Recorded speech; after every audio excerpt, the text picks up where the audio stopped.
Hello everyone, उम्मीद करता हूँ आप सब लोग बहुत अच्छे होंगे। आज का क्वेश्चन बड़ा ही इंपॉर्टेंट क्वेश्चन है।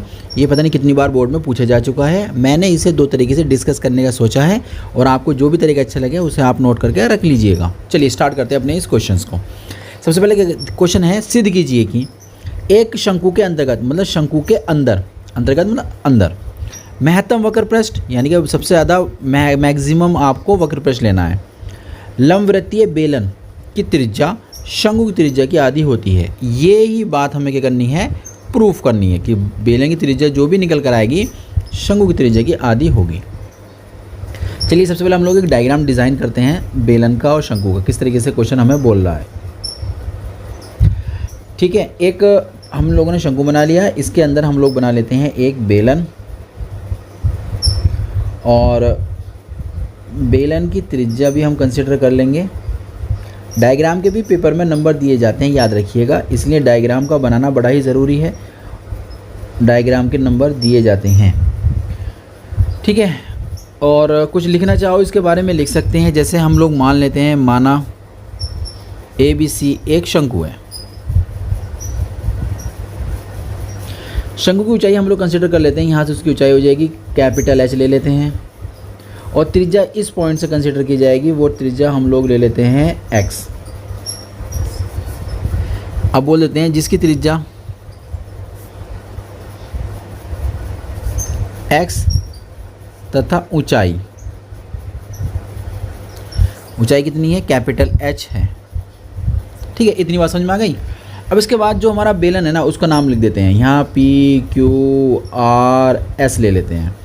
जो बेलन है उसकी रेडियस देखो, ये रेडियस कहलाएगी बेलन की, इसका नाम लिख देंगे हम स्मॉल r। यहाँ से यहाँ तक की जो ऊंचाई है वो बेलन की ऊंचाई कहलाएगी, उसको हम बोल देते हैं स्मॉल h। और अर्ध शीर्ष कोण जो है ना, हम उसको ले लेते हैं अल्फ़ा। ठीक है, ज़रूरत पड़ेगी इसकी। तथा अर्ध शीर्ष कोण अल्फ़ा है। अब हम बेलन के बारे में लिखेंगे, माना PQRS एक बेलन है। वैसे तो इसका नाम क्या है, लंबवृत्तीय बेलन। अब चलो बेलन लिख दिया है तो बेलन है, जिसकी त्रिज्या स्मॉल r है और ऊंचाई कितनी दे रखी है, स्मॉल h।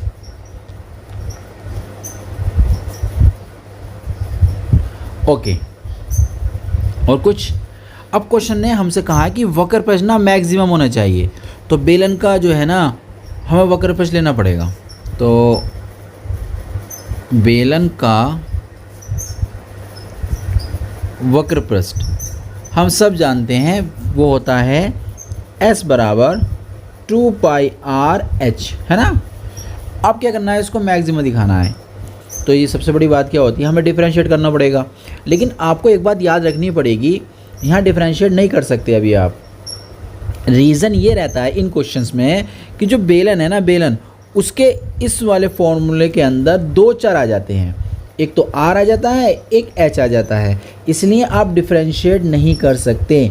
आपको करना कुछ नहीं है, एक r या h में से कोई एक एलिमिनेट कर दो, कोई भी एक यहाँ से हटा दो बस। कोई भी तरीका लगा के आप किसी एक चर को, r को या h को, किसी एक को यहाँ से हटा दो, बस आपका सवाल हो जाएगा। कोई भी तरीका आप लगा दीजिए, ठीक है। तो स्टार्ट करते हैं। मैं क्या करता हूँ, यहाँ पर ना एक ट्रायंगल्स मैं देख रहा हूँ, यहाँ पर बनता हुआ एक छोटा सा ट्रायंगल इतना दिखाई दे रहा है आपको, ये जिसमें एंगल कितना है, अल्फ़ा। तो मैं यहाँ से ले लेता हूँ, देखो, सिंस tan अल्फ़ा होता है लंब बटे आधार, है ना। लंब हो जाएगा यहाँ से यहाँ तक, ध्यान समझिएगा, ये लंब कहलाएगा। एक्चुअली में ये हमारी रेडियस है, ये बेलन की रेडियस है, तो ये कितनी डिस्टेंस रखती होगी, r। तो लंब हो जाएगा r, क्योंकि एंगल के सामने जो अल्फ़ा है ना, इसके एंगल के सामने जो भी चीज़ साइड आती है उसको हम लंब कहते हैं। 90 के सामने जो भी आएगी वो कर्ण कहलाएगी। तो ये हमारा आ जाएगा फिर आधार। तो tan हम निकालना चाह रहे हैं, तो लंब बटे आधार, तो लंब तो हो गया हमारा r और आधार होगा यहाँ से लेकर यहाँ तक। अब ये डिस्टेंस कितनी है, ये आपको यहाँ से निकालनी पड़ेगी।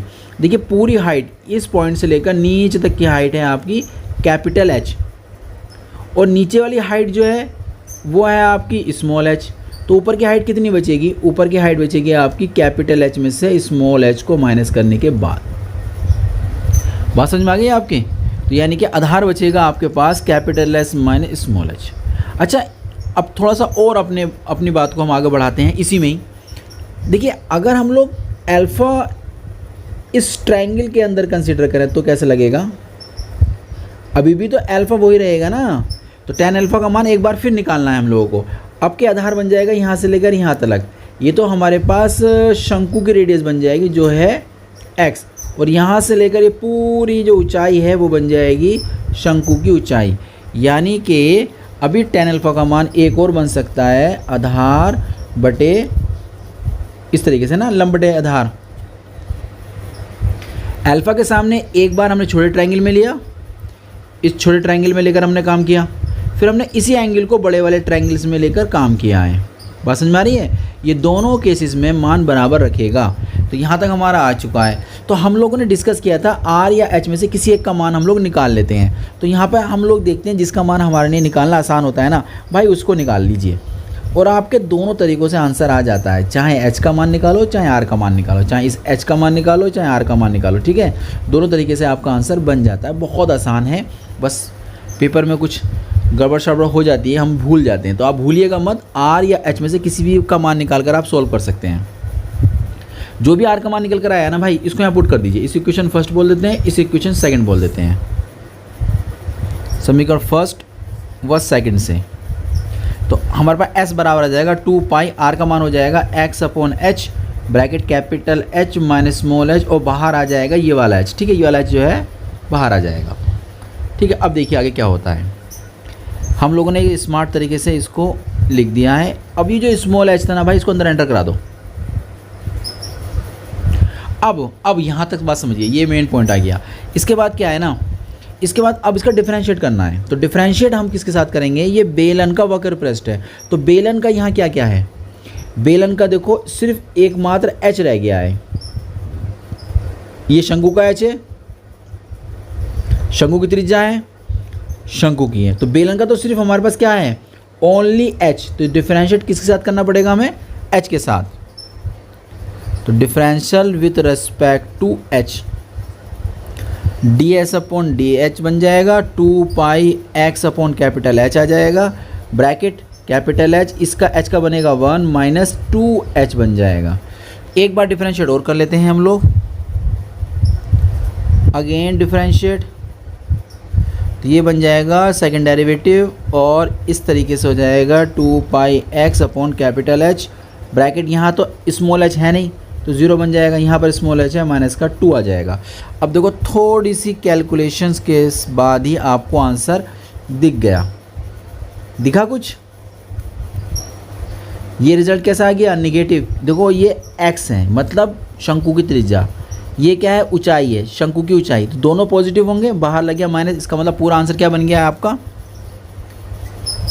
सेकंड डेरिवेटिव में आपने देखा आंसर आ गया नेगेटिव। इसका मतलब क्या होता है बता सकते हैं? अगर सेकंड डेरिवेटिव नेगेटिव आ जाता है, इसका मतलब क्या होता है? इसका मतलब ये होता है जो भी चीज़ आप लेकर डिस्कस कर रहे हो वो मैक्सिमम है, यानी कि शंकु का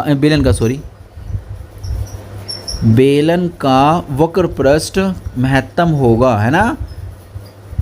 महत्तम होगा। एक बात तो हमारी हो गई। अब मैक्सिमम के लिए, यानी कि फॉर मैक्सिमा, यानी कि महत्तम होने के लिए आप इसे इंग्लिश में लिख सकते हैं। अगर ये अच्छा नहीं लग रहा है तो मैं इसको हटा देता हूँ, हिंदी में लिख देते हैं, है ना? महत्तम वक्र पृष्ठ के लिए हम सब जानते हैं अगर मैक्सिमम निकालना होता है ना, तो पहला जो अवकलन होता है गुणांक, उसको 0 कर देते हैं, पहला अवकलन गुणांक। तो हमारा तो पहली बार डिफरेंशिएट हमने कहा इसको 0 के बराबर रखना पड़ेगा, ठीक है? तो इसको 0 के बराबर रखते हैं। तो अब आ जाएगा 2 pi x upon capital H, bracket में कैपिटल H माइनस के टू स्मॉल h, है ना? 2 स्मॉल h बराबर 0। ये रिजल्ट तो 0 की तरफ चला जाएगा, बात खत्म। बचा कौन आपके पास? कैपिटल H माइनस के स्मॉल h बराबर 0। तो कैपिटल H का मान निकल कर आ गया स्मॉल h। ये वैल्यू जो निकल कर आपकी आई है ना, इसको पुटिंग कर दीजिए, पुटिंग इन 2, यानी कि हमें आर का मान निकालना है ना। क्वेश्चन ने हमसे पहले क्या रखा है कि बेलन की त्रिज्या शंकु की त्रिज्या की आधी होनी चाहिए, तो हमें त्रिज्या पर काम करना है ना। तो हम क्या करेंगे, जो वैल्यू निकल कर आई है वो समीकरण नंबर इसमें पुट कर देंगे। तो जहाँ जहाँ हमारे पास कैपिटल एच है वहाँ पर 2 स्मॉल एच लिख देंगे, यानी कि आर बराबर कितना बनेगा देखना, यहाँ एच एक्स रहेगा, यहाँ बन जाएगा 2h, है ना, ये x रहेगा, नीचे बन जाएगा 2h, ब्रैकेट में 2h माइनस के h बन जाएगा। तो स्मॉल r बराबर निकल कर आएगा x/2h। ऊपर से घटाने पर पता चला कि स्मॉल h आ रहा है, स्मॉल h से स्मॉल h कैंसिल आउट हो जाएगा, तो स्मॉल r बराबर x/2। अब स्मॉल r कौन था, ये थी बेलन की त्रिज्या, किसके बराबर आ गई, ऊपर कौन है x, x थी शंकु की त्रिज्या, शंकु की त्रिज्या बटे में कितना जाएगा 2। यही तो हम लोगों को प्रूफ करना था कि बेलन की त्रिज्या शंकु की त्रिज्या की आधी होती है भैया, ये हमें प्रूफ करना था। तो एक तरीके से तो आपने ऐसे दिखा दिया इसको, दूसरा तरीका आपका ये रहा, देखिए थोड़ी सी कैलकुलेशन में चेंजिंग कर दी है मैंने, यहाँ पर टाइम ज़्यादा ना लगे इसलिए मैंने इसको पहले सोल्व करके रख लिया था। एक फिगर बना दी है, उसके फिगर के बारे में यहाँ लिख देना, और ज़्यादा भी लिख सकते हैं आप। यहाँ पर ना थोड़ा सा चेंज किया है, पता है मैंने ना tan अल्फ़ा लिया, और tan अल्फ़ा ना सिर्फ मैंने लेने के बाद ना इसमें इतने में काम कर लिया। इसका रेडियस आपको पता है r हो जाएगी, ये डिस्टेंस कितनी है ये भी पता है आपको, कैपिटल एच में स्मॉल एच, ये आ गई। tan अल्फ़ा आपने निकाला, यहाँ से आपने नाम ना, यहाँ से ना चाहे तो r का मान जो निकाला है वो यूज़ कर लीजिए, नहीं तो फिर मैंने क्या काम करा, h का मान निकाला है। h का मान निकालने के बाद जो बेलन का वक्र पृष्ठ होता है ना, उसमें h की जगह वैल्यू को पुट कर दिया है, ठीक है। अब ये देखो कैलकुलेट करने के बाद यहाँ तक आ गए, एक बार अपकरण करा ये बना, दूसरी बार हम लोग अपकरण करेंगे तो हमारा ये बन जाएगा। देखो नेगेटिव रिजल्ट आ गया, नहीं आ गया, तो लेस देन 0 हो गया, यानी कि मैक्सिमम बन चुका है, ठीक है। मैक्सिमम होने के लिए हमने 0 के बराबर रख दिया। इस बार रिजल्ट को जब 0 के बराबर रखा जाएगा तो देखना क्या बनेगा, यहाँ तक आप आ जाएंगे। यहाँ तक आने के बाद ना जो tan अल्फ़ा है ना भाई, इसका मान निकालना पड़ेगा। तो tan अल्फ़ा का मान क्या, लंब बटे आधार बटे लंब हो जाएगा ना कुछ, तो आपने उसको निकाला, tan अल्फ़ा का मान यहाँ से निकालेंगे कैपिटल के साथ, पूरे के साथ आपको लेना पड़ेगा। तो आपका बन जाएगा यहाँ से AO बटे में OC आ जाएगा, AO बटे में OC आ गया। उनकी वैल्यू को देखो, AO का मतलब क्या है, आपको शंकु की पूरी ऊंचाई मिल जाएगी और ये शंकु की त्रिज्या मिल जाएगी, तो h/x मिल जाएगा। तो ये वैल्यू रखने से आपने देखा इस h से ये वाला h कट जाएगा, तो कुल मिलाकर एक रिजल्ट बन जाएगा x बराबर 2r। तो r का मान निकालना है, 2 को भेज देंगे इसके बटे में, तो r बराबर हो जाएगा x/2, यानी कि बेलन की जो त्रिज्या होगी शंकु त्रिज्या की आधी होगी। तो आप दोनों तरीके से आप देख सकते हैं। मुझे तरीका लगा फर्स्ट वाला अच्छा, आपको कौन सा अच्छा लगा कमेंट्स में मुझे बताइएगा। चलिए मिलते हैं एक नए क्वेश्चन के साथ। उम्मीद करता हूँ ये क्वेश्चन आपकी समझ में आ गया होगा।